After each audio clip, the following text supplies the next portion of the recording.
Hola, soy Raúl Alegre y esto es Más allá del vestidor. Hace unos años tuve la oportunidad de platicar con Ignacio Treyes, el legendario entrenador mexicano, en las instalaciones del equipo Cruz Azul. Hablamos de varios temas, pero principalmente de su trayectoria como entrenador, de los retos, dificultades y satisfacciones que tuvo a lo largo de su ilustre carrera. Qué gran oportunidad la que nos otorga Raúl Alegre de escuchar conceptos valiosísimos del patriarca del fútbol mexicano, del gran don Ignacio Treyes, que en paz descanse.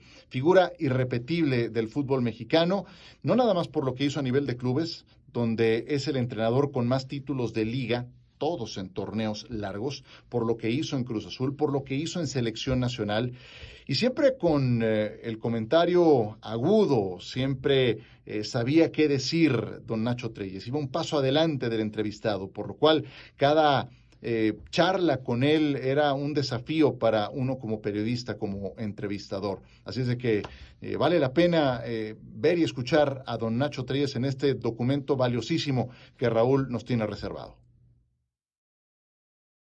Nacho Treyes jugó para varios equipos de la Liga Mexicana en las décadas de los 30 y 40 y para el Chicago Vikings de los Estados Unidos. Poco se recuerda de esta etapa de su vida. Fue una fractura de tibia y peroné lo que dio paso a su carrera como entrenador. En este segmento nos habla del aspecto más difícil de la transición de jugador a técnico y de cómo establecer credibilidad en el vestidor. Como generalmente un entrenador, antes de serlo, salvo excepciones, fue futbolista y generalmente de primer nivel, desde el punto de vista técnico no le cuesta mucho trabajo, aunque tiene que prepararse en aspectos que desconoce cuando era jugador. Pero el aspecto más difícil es el aspecto psicológico, porque uno pasa de condición de jugador, generalmente pronto, a ser un entrenador, y de esos aspectos psicológicos no los conoce uno para nada, está uno totalmente inconsciente de esos aspectos psicológicos que yo los considero los más importantes. Aunque ya mencioné que habiendo sido futbolista, bueno, ya nada más es un detalle, porque el detalle desde el punto de vista técnico es importantísimo, ya que si se logra conocer algunos aspectos psicológicos de trato para el individuo, aunque sean primarios, pues tienen uno la oportunidad de ir teniendo éxito. En un principio, los jugadores ya lo son, pero el entrenador es por primera vez que se presenta, es calado por los jugadores, sobre todo desde el punto de vista técnico, y si se demuestra gran capacidad, ya la mitad de la tarea ya está lograda, y ya más se obliga a uno a los aspectos psicológicos, irlos conociendo los más importantes para poder trabajar con los jugadores que en ese renglón participan con cierta ignorancia. La trayectoria de Ignacio Treyes como técnico en el fútbol mexicano fue sumamente exitosa, ganando 7 títulos con varios equipos como el Marte, Zacatepec, Toluca y Cruz Azul. A continuación, don Nacho nos identifica los factores del éxito para un entrenador y habla del aspecto más complicado que tuvo que vivir durante esta etapa de su vida.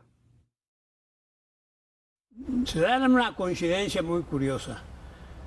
Zacatepec, Toluca y Cruz Azul fueron equipos campeones conmigo, pero estos 3 equipos tenían la misma constitución, muy parecida entre sí en cuanto al apoyo económico, en cuanto a la calidad de sus jugadores, eran muy parecidos entre sí, no se dieron diferencias importantes, por eso es un común denominador de calidad de los jugadores, de apoyo de sus directivas y de un trabajo acertado que nos llevó a ser campeones, no solamente una vez, porque en Zacatepec, segunda división y 2 campeonatos de primera. En Toluca, 2 campeonatos de primera, y en Cruz Azul, 2 campeonatos de primera. Pero entre esos equipos hubo 5 subcampeonatos que son reconocidos oficialmente y que hay trofeo importante para el subcampeón. O sea que ese es un logro que no se da cabalmente, pero que se da sobre todos los demás equipos que ni a subcampeones llegan, ¿no? Hubo un reconocimiento mutuo en esos tres equipos. Muy parecido, el reconocimiento mutuo crea fuerza anímica, más el trabajo en la cancha ya crea calidad técnica. Entonces estos dos factores son fundamentales, más el factor suerte. Ciertos toquecitos de suerte en algún momento, en alguna jugada o en algún partido, o de mala suerte para el adversario, ya completan una trilogía de aspectos que generalmente se dan en un campeón.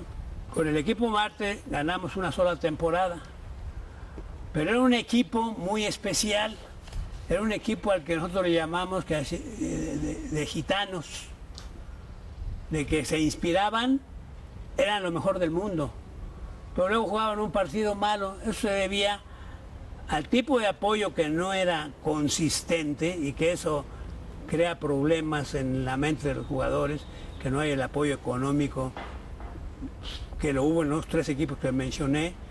Entonces era la propia calidad tan variante de los jugadores la que dio por resultado que salieran campeones. Pero también era un equipo muy agradable, porque la convivencia fue buena. O sea que no hay excepción en cuanto a convivencia en todos los equipos que he entrenado, y me he conducido yo de la misma forma que lo he hecho con todos los que no hemos sido campeones inclusive, ¿no? En los equipos donde estuve no siempre hubo triunfos y no siempre se estuvo en el primer plano. En Cruz Zacatepec hubo inclusive un momento de una mala temporada en que estuvimos a punto de irnos a la segunda división.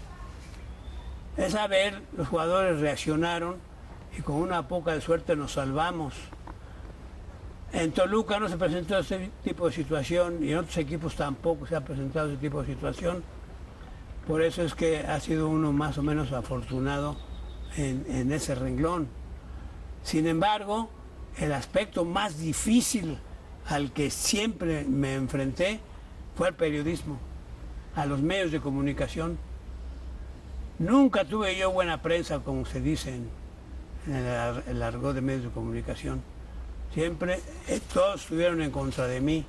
Tal vez por mi forma de ser, yo no di oportunidad a relaciones de cualquier tipo, buenas, malas, con elementos de la prensa.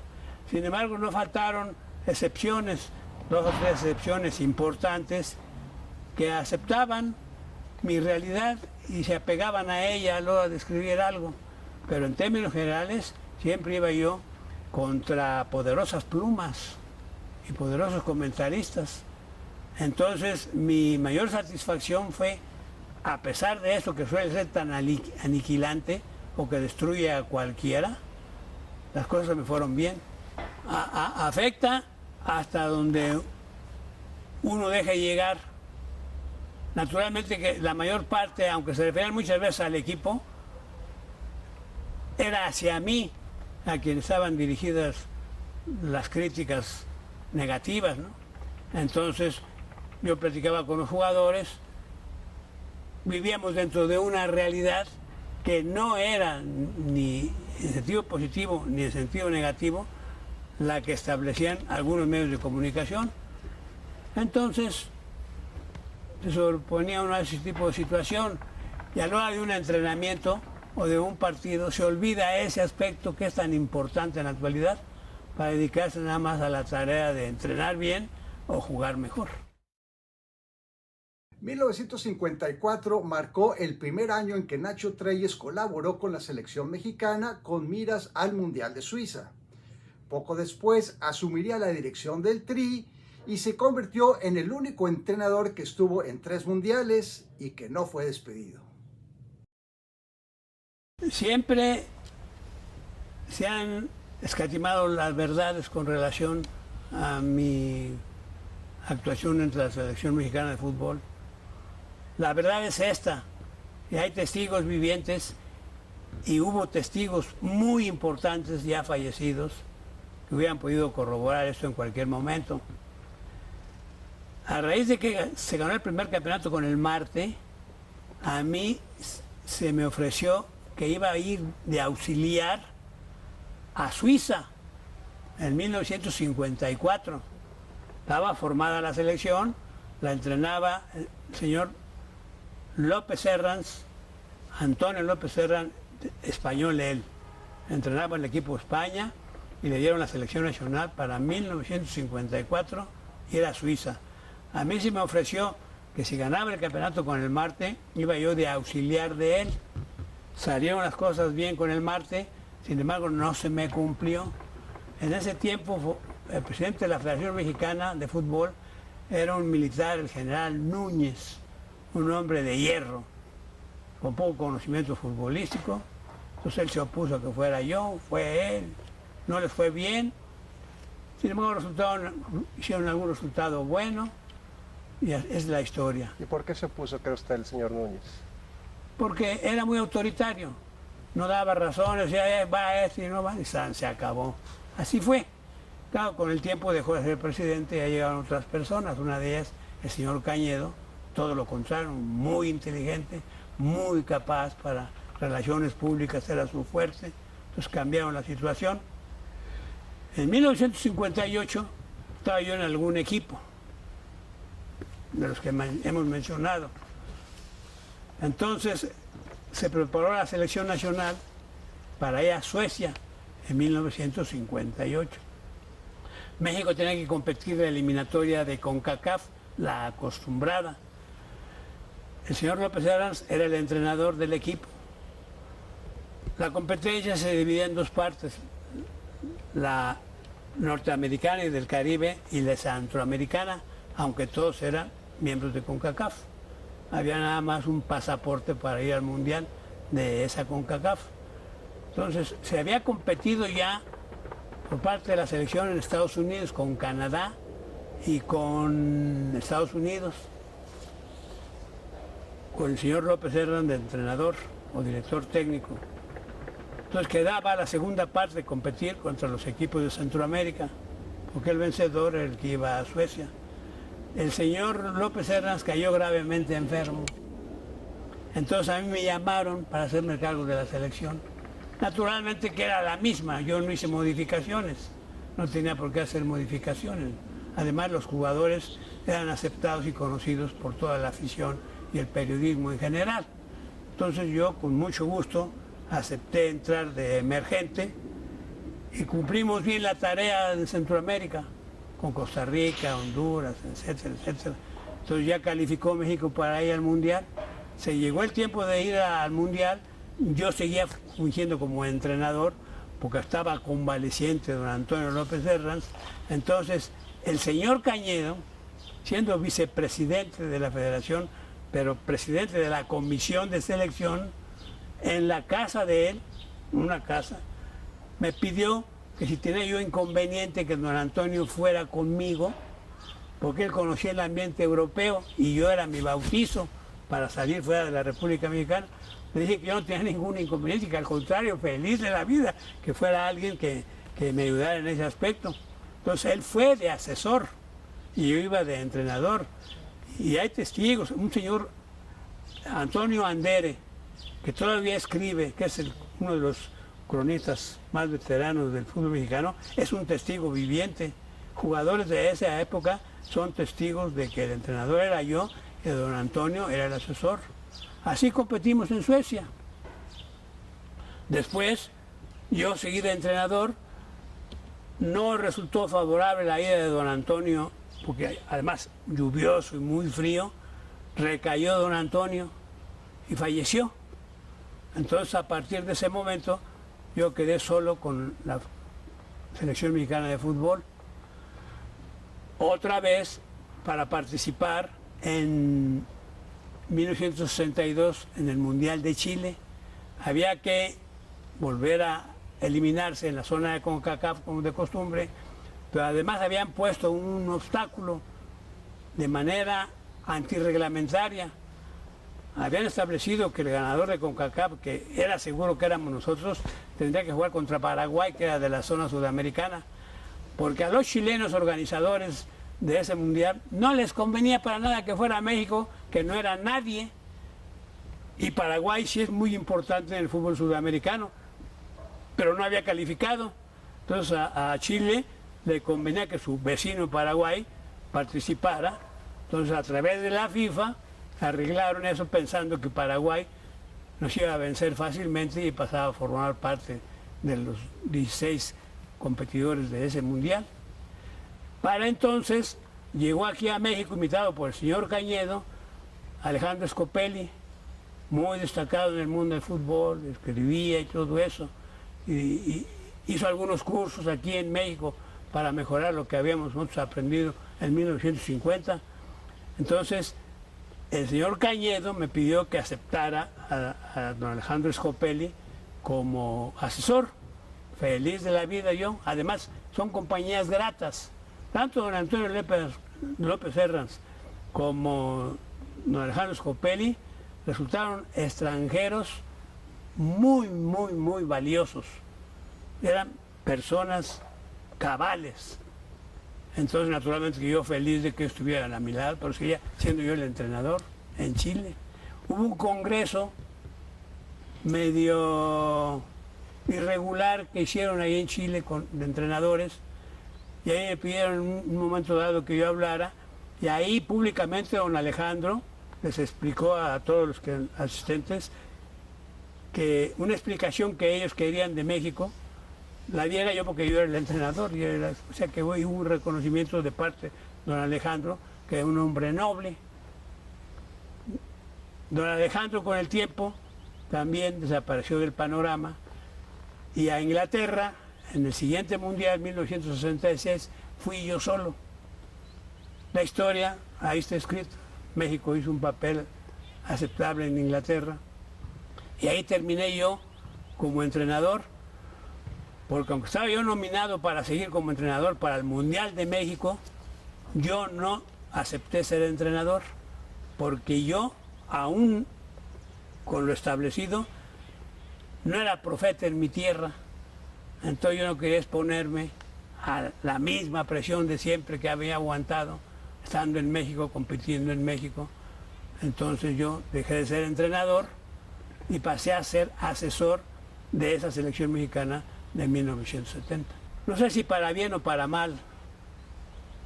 En los 3 mundiales, sobre todo en el de Chile y en el de Inglaterra, nos tocaron grupos muy fuertes. Entonces, en México, parte de la guerra que se tenía contra mí, se suponía o se hizo creer que nosotros teníamos obligación de ganar en esos grupos, como siempre se ha hecho aquí en México, por parte de prensa injusta, ¿no? La realidad era que nosotros teníamos nuestro fútbol, representado por los jugadores que estaban seleccionados, no había otros mejores. Ese era el nivel. Ese nivel no lo había logrado nadie en particular, sino todos los entrenadores dentro de los equipos. Se logra un nivel y es el que prevalece. Se mejorarán algunos aspectos tácticos nada más. Entonces, con ese nivel va uno a competir, pero el nivel de los equipos adversarios era mucho mejor que el nuestro. Nosotros en Chile competimos ¿contra quién? Contra Brasil y Checoslovaquia, que salieron campeón y subcampeón. Y España, con una de sus mejores selecciones, con Di Stéfano, Puskás, todos esos jugadores, ¿no? O sea que era absurdo pensar que nosotros debíamos mostrarnos mejor que esos equipos. Sin embargo, no hicimos mal papel. Tuvimos la fortuna de ganarle a Checoslovaquia en condiciones que nadie aceptó y trataron de esfumar las condiciones que se dieron. Porque en el minuto 32 segundos, empezando el partido, nos hizo un gol Checoslovaquia. Entonces, desde el punto de vista psicológico, todo el mundo pensó, se hundió México y le van a hacer 500 goles. Pero tenemos un equipo con mucha personalidad, mucho carácter, encabezados por Cárdenas, por Carvajal, por Del Muro, por Sepúlveda, gentes con mucho espíritu de lucha. Entonces dijeron, vamos, y el equipo no se vino abajo. Se nos pusimos a nivel de juego de Checoslovaquia y finalmente sacamos un marcador 3-1 favorable a nosotros. Felices nosotros porque pusimos una pica en Flandes, como quiera que sea. Sin embargo, Ese triunfo no fue reconocido en su real magnitud. Hubo quienes lo negaron porque dijeron que Checoslovaquia ya estaba calificada y que por eso lo habíamos ganado. La realidad es que no se dieron cuenta cómo salieron los checos de haber perdido ese partido, porque esa derrota obligó a Checoslovaquia a dejar Viña del Mar, donde estaban muy a gusto, y tuvieron que ir a Rancagua, una región de Chile muy difícil, lluviosa y con mucho frío, o sea que tuvieron que mudarse, y es una mudanza de todo un equipo es muy problemática. Si no los hubiéramos ganado, hubiera ido Checoslovaquia en lugar de Brasil. Brasil se quedó tranquilamente ahí. Perdimos contra Brasil 2-0 de manera satisfactoria. Contra Inglaterra sucedió lo mismo, nos tocó un grupo dificilísimo, con Inglaterra que salió campeón, con Uruguay que tenía una de las selecciones mejores que ha tenido en su vida, Francia que considerábamos que estaba más o menos a nuestro nivel, empatamos, o sea que ahí justificamos nuestro nivel, cosa que no lo podíamos hacer en otro tipo de competencia. El Jamaicón Villegas fue un jugador mexicano de gran nivel local, pero cuenta la historia que le entraba la nostalgia cuando salía de su tierra. Esa reputación permeó injustamente al resto de los jugadores mexicanos. Nacho Treyes nos platica una anécdota en el Mundial de Chile con el Jamaicón y del verdadero nivel de los jugadores nacionales. Es que como siempre se negaba a la realidad. Se suponía o se hizo creer que el mexicano eran todos jamaicones. Y así se hizo creer de muchos tiempos. Hubo un periodista muy famoso ya fallecido que le puso a la selección los ratones verdes. E incurrió en una falta de ética, pero no la había en ese tiempo en algunos grandes jefes del periodismo mexicano. Entonces, en esa selección había un Jamaicón Villegas, estoy de acuerdo, que se achicaba, valga la expresión, cuando salía de su rumbo, de su colonia, inclusive aquí en México, sufría algo de nostalgia, el tener que venir a México y salirse de su costumbre tan arraigada que tenía en su barrio ahí en Guadalajara. Pero era un caso único. Los demás jugadores estaban formados con temple, un Cárdenas, un Sepúlveda, un Del Muro, un Toto Carvajal, Chava Reyes, Héctor Hernández, que eran jugadores zapatillos con redaños suficientes para enfrentarse. O sea que se hacían prevalecer falsedades con relación al futbolista mexicano. Que había uno o dos, cuando mucho, en un equipo, no significa nada. Los hay en todos los equipos del mundo que tienen un poquito menos carácter que otros que tienen carácter de más. Entonces la realidad era esa, ¿no? Y resulta que estando jugando en Chile contra Brasil, estábamos en la banca normal y en la tribuna de enfrente, que estaba desocupada por alguna razón, no había público. En el primer tiempo jugando contra Brasil, el Jamaicón Villegas estaba en el lado opuesto donde estaba la banca de nosotros, estaba yo con don Alejandro Scopelli, estaba en la banca. Entonces me empecé a ver que estaba afectando los nervios a Villegas y estaba teniendo problemas con su extremo derecho, ¿no?, de Brasil. Entonces me ocurrió levantarme, fui detrás de uno de los marcos donde estaban todos los fotógrafos. Había un fotógrafo mexicano con el que yo tenía mucha amistad, que siempre andaba con 3 o 4 cámaras colgando. Le dije, préstame la cámara que no vayas a usar ahorita. ¿Para qué tú préstamela? Me la dio la cámara. Estoy yo disfrazado de fotógrafo, me di la vuelta y fui a sentarme juntito al Jamaicón Villegas para estarlo diciendo, vamos, calmándolo, ¿no? Esa es una anécdota con relación a Jamaicón Villegas, con relación al poco espíritu del mexicano, entre comillas. Hubo un momento que me descubrieron, ya me expulsaron de ese lugar, volví yo a la banca y esa es la historia, ¿no? Me disfracé de fotógrafo. Es el tiempo y circunstancias de una vida mexicana la que ha hecho ese cambio, de los jóvenes, de los niños, inclusive de los viejos, que nos ponemos al día con los cambios que se dan, porque hay quienes piensan que todo el tiempo fue mejor y se abandonan, y allá ellos. Esos cambios se han dado de manera normal con los cambios que se han dado en México en todas sus situaciones que se van presentando, ¿no? Los mejores, porque formaron grupos que a mí me dieron oportunidad de manifestarme, de compartir aspectos positivos y aspectos negativos con ellos mismos. Y eso naturalmente resulta muy satisfactorio. Todos esos jugadores notables de esa época son recordados, y cuando se quiere comparar con los jugadores notables en la actualidad se comete un error porque los tiempos son diferentes. Claro que hay quien dice con toda verdad que si Pelé naciera ahorita sigue siendo Pelé, lógico, aunque posiblemente tenga menos oportunidad de lucimiento, porque los grandes estrellas de antaño tenían más oportunidades de lucimiento durante un partido por el tipo de sistema que se utilizaba de juego.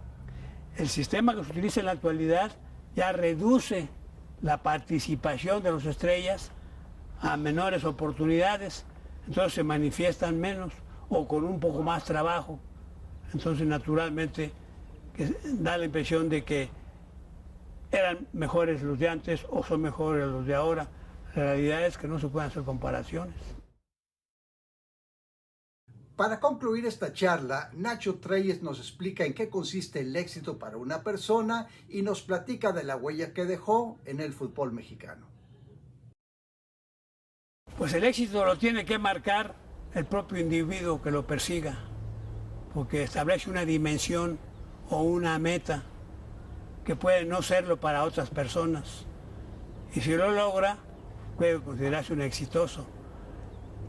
Y de mayor cuantía, si también es reconocido por los demás, porque es una verdad.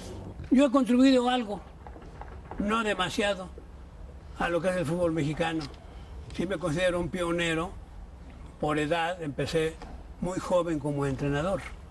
De mi condición de jugador nadie se acuerda, de entrenador sí, porque es lo que prevalece. Con el tiempo ha mejorado en un reconocimiento general. Ya estoy ligeramente satisfecho de que hubo reconsideración para que en la actualidad tenga cierto reconocimiento. Espero que hayan disfrutado de esta amena plática con una de las grandes leyendas del fútbol mexicano en Detrás del Vestidor de Especialistas del Deporte.